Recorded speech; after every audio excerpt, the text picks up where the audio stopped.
भारत में हर साल cervical cancer के कारण 70,000 डेथ्स होती है। एचपीवी वैक्सीन सबसे ज़्यादा असरदार तब होती है जब उसे शारीरिक यौन संबंध शुरू होने से पहले दे दिया जाए। एक बार मेरे क्लिनिक में एक मिडिल एज्ड महिला आई। उन्हें निचले पेट में दर्द, पेशाब में दिक्कत और 2 मासिक धर्मों के बीच में और यौन संबंधों के बाद योनि मार्ग से रक्तस्राव इत्यादि तकलीफें थी। तो जांचों में उन्हें सर्वाइकल कैंसर की शिकायत पाई गई। सर्वाइकल कैंसर यानी बच्चादानी के मुख का कैंसर। सर्वाइकल कैंसर भारत में स्त्रियों में पाए जाने वाले कैंसरों में दूसरे प्रमुख स्थान का कैंसर है। भारत में हर साल सर्वाइकल कैंसर के कारण 70,000 डेथ्स होती है और दुनिया में होने वाले सर्वाइकल कैंसर डेथ्स में 4 में से 1 डेथ भारत में होती है। इस निदान के बाद पेशेंट काफ़ी सदमे में था और उसके परिवार वाले भी काफ़ी दुखी थे।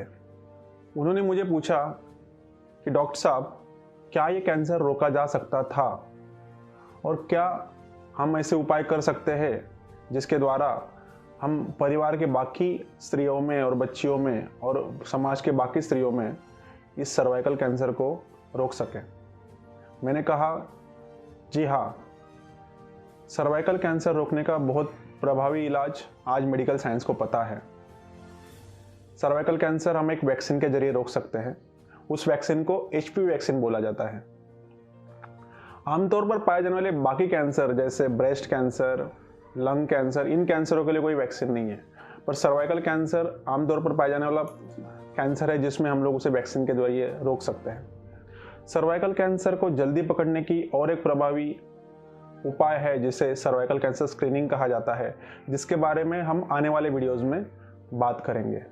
मेरा नाम है डॉक्टर कृष्णा चौधरी। मैं हूं मेडिकल ऑन्कोलॉजिस्ट।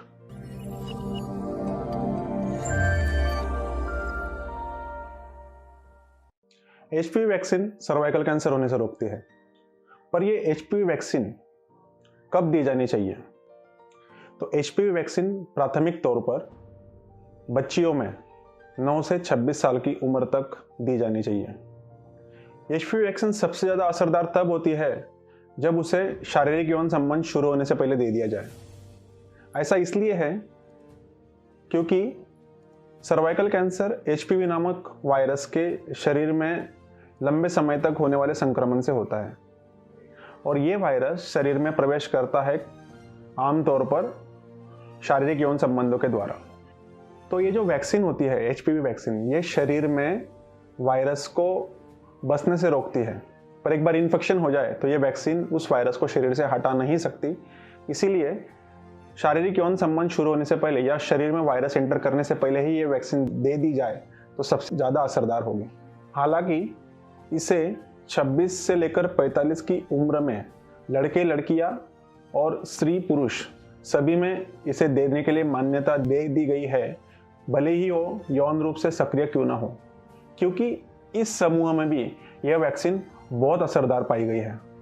एचपीवी वैक्सीन को लड़कों में और पुरुषों में भी दिया जाता है क्योंकि एचपीवी वायरस सर्वाइकल कैंसर के अलावा अन्य 5 और प्रकार के कैंसर करता है, जिसमें से कुछ पुरुषों में भी पाए जाते हैं। इसका दूसरा कारण एक ये है कि अगर पुरुषों में अगर एचपीवी इन्फेक्शन नहीं होगा तो वो स्त्रियों में प्रसारित नहीं होगा। इसी प्रकार से एक हर्ड इम्यूनिटी तैयार होगी, यानी कि एक विशिष्ट भाग में उस पूरे समाज में उसमें रोग प्रतिकार क्षमता निर्माण होगी। WHO यानी वर्ल्ड हेल्थ ऑर्गेनाइजेशन के अनुसार एचपीवी वैक्सीनेशन आज 100 से ज़्यादा देशों में उनके नेशनल इम्यूनाइजेशन प्रोग्राम का हिस्सा है, पर आज भी ये भारत के नेशनल इम्यूनाइजेशन प्रोग्राम का हिस्सा नहीं है। क्या ये भारत के नेशनल इम्यूनाइजेशन प्रोग्राम का हिस्सा होना चाहिए? इसमें आपकी राय क्या है? प्लीज़ मुझे कमेंट बॉक्स में कमेंट करके बताएं। दोस्तों, एचपीवी वैक्सीनेशन से जुड़े और तथ्य जैसे कि इसका शेड्यूल, इसके दुष्प्रभाव, इसको किसे नहीं दिया जाना चाहिए और भारत से जुड़ी एक खुशखबर, ये सब जानेंगे इस वीडियो के अगले पार्ट में। तब तक मैं आपसे विदा लेता हूँ।